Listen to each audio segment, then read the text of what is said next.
somewhere along the line, I came upon the realization. I think it was might have been earlier, but around eighth grade, that the God being everything, which is only in reality all that is matter, because you can't claim that non-existence is existence. So in that, and even if they say that, well, people say, well, God doesn't exist. The people that say that God does exist, and this explanation saying that only things that exist are part of everything. And therefore, if God created everything, then he only created existence. And therefore, he is of existence. But people that say uh, in nothingness of space, which is a purity, the untouched, where everything has, where there's no matter, antimatter. Even those scientists will say, "Well, I know clear out beyond." No, they don't. They don't know. They don't know as much as they think they know, and what they know isn't necessarily true. And what they do know is true. They'll try to base all facts off of it anyway, and they'll all stories. It's like life is merely a story that's being built, and you're either a contributor, a factor, or a representative, or just a statistic of life. Now, it doesn't really matter which one you are, it's just an existence. But saying that God is everything means that he is only of the existence. And since, but religion, as soon as they think that, well, there's nothingness of space, we're going to have to claim the nothingness of space through our religion, which is what they do with everything. If something new comes up, just like science, something new comes up, they'll try to claim it in some way, because basically religion is trying to explain all the things that happen, whether it's through bad explanation or a story or whatever, or maybe a realization that somebody did this and that, and you can't really catch that realization 2,000 years later or 5,000 years later. But it doesn't really matter, because it's just basically a story upon a story upon a story. And there might be realization, there might be there's anyway, that he exists, that this so-called God exists, and for religion to claim that nothingness, God has created nothingness or space, where everything exists within space, and space is the infinite nothingness or the purity, except where that there is any part of everything, or any thought or whatever, particle or whatever, that exists into nothingness. So the constant growth is basically the growth of everything, or what religion claims as God is the blasphemy of purity. And therefore God is a blasphemer of purity, and he needs people to exist and stuff to grow, so that this everything, or this existence, overtakes the nothingness. And therefore God will be everything, and there will be no purity. So God is unpure, if you understand that, being that he's trying to take over purity through this garbage of everything.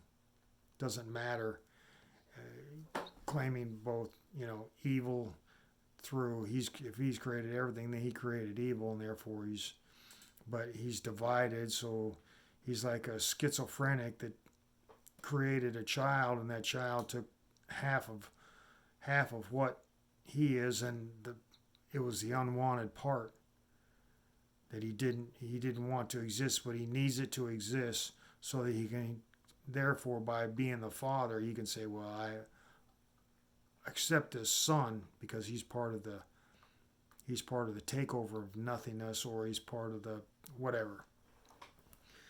So I'm just saying, this is in the philosophy of religion, if there even is one, that God is the blasphemy of purity. And yet he's covering it up by claiming that he's everything, without anybody being able to realize through the bullcrap that nothingness is purity, and that he's this evil being trying to get everybody to procreate and build and build and build until the universe is filled. Because people probably thought, well, this you look out there and it's got to be filled by something. We could probably manufacture enough to over time, it'll fill up. It's like a vase, not knowing that there's outside the vase is space. That space is infinite and it's never ending, and you can't fathom it because the brain isn't a part of existence, which isn't part of infinity. Although it's uncountable, you can't really count.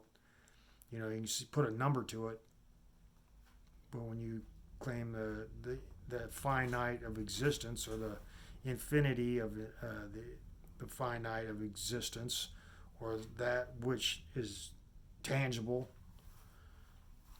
then you're claiming that I just got lost. I forgot what I was talking about. But anyway, God is everything, and therefore he is the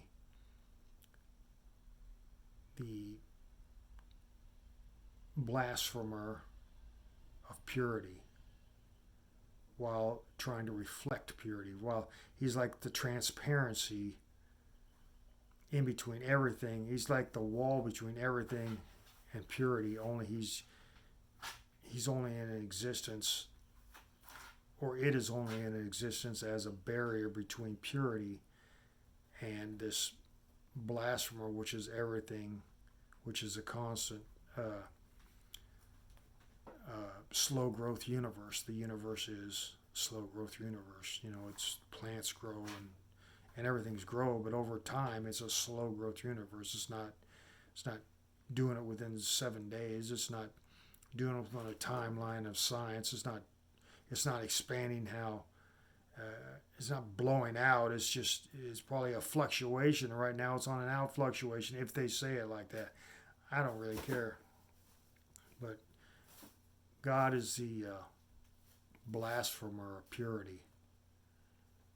So you can follow a blasphemer of purity, which is why basically marriage, religion has something in it that where you're not married until you have sex. So basically, religion is the rape. Religion is rape. Just like existence is a rape of purity, murder of purity, thief of purity. As all these crimes are existence. So crime and existence not go hand in hand, but is an explanation. The crime is not an explanation. The word is an explanation of an act of something beyond the human form, which humans have taken up, thinking that they're beyond this existence of flesh, and they're this greater thing because of what religion says, or what some person that gets motivator says, or general stands in front of the troops and says you're better than this enemy and you're bigger, and it's all this false beliefs. It's just falsity and blasphemy and all this existence. Just as science is the expansion of religion, is basically all it is. It's religion is trying to explain stuff through stories and stuff, and science comes in and tries to explain it through science. They're both the same, and they're fighting each other. Instead of saying, instead of science saying, okay, this is how what we're doing, and science is saying, okay, I understand. Why don't they just get along instead of arguing with each other? I mean, of course they get along. They have arguments just over theories, but it's still the religion is the evolution. I mean, science is the evolution of religion. It's just a deeper aspect of how it is to believe in something. So basically, science is saying this is how you believe in it by these methods of execution, numbers, chemical equations, and what findings in dirt. But they're not looking at the big picture where they find a bone spur of a triceratops or something, or a tyrannosaurus rex, and say, well, this evolved because of this bone spur. They're not thinking, well, it could be a freak breed, because they're not realizing that humans are living in this law of rules, popularity, and acceptance, whereas animals live in just what they are, and they're not trying to expand. But what is first, the egg or the chicken? Doesn't matter. The chicken was born from an egg, so you'd have to say the egg was first. Egg gave birth to chicken. Egg gave birth to rabbits. Egg gave birth to mammals. Egg gave birth to reptiles. Egg gave birth to dinosaurs. You know, so eggs are, from fish. And right now, I'm not going to get into how I'm not saying female eggs are what created, because then everybody says, well, it's females or God. Then no, I'll talk about that in another video. I'm just talking about how religion or gods are the blasphemers and the rapists and the thieves. They're all these things that they call sin by being of existence. So basically, by bringing into existence something that called religion or science, which science is what, claiming that you can do all this stuff and get fixed later. Isn't that basically, saying, oh, you can go change your life form, come back and we'll fix it. It'll be different, but it'll be fixed. And then later they're going to dig you up and say, the thought process of fixing something before it's born in a dinosaur would have been a bone spur. It would have been the shank of pain created in this thing, and maybe a shank of a bone spur in a Neanderthal or whatever they want to call it was something that caused this thing to, in the embryo, whatever group of animals that thought it up, that it keep another pain from happening. So one pain overrides another pain. So basically, the human race is just one big pain.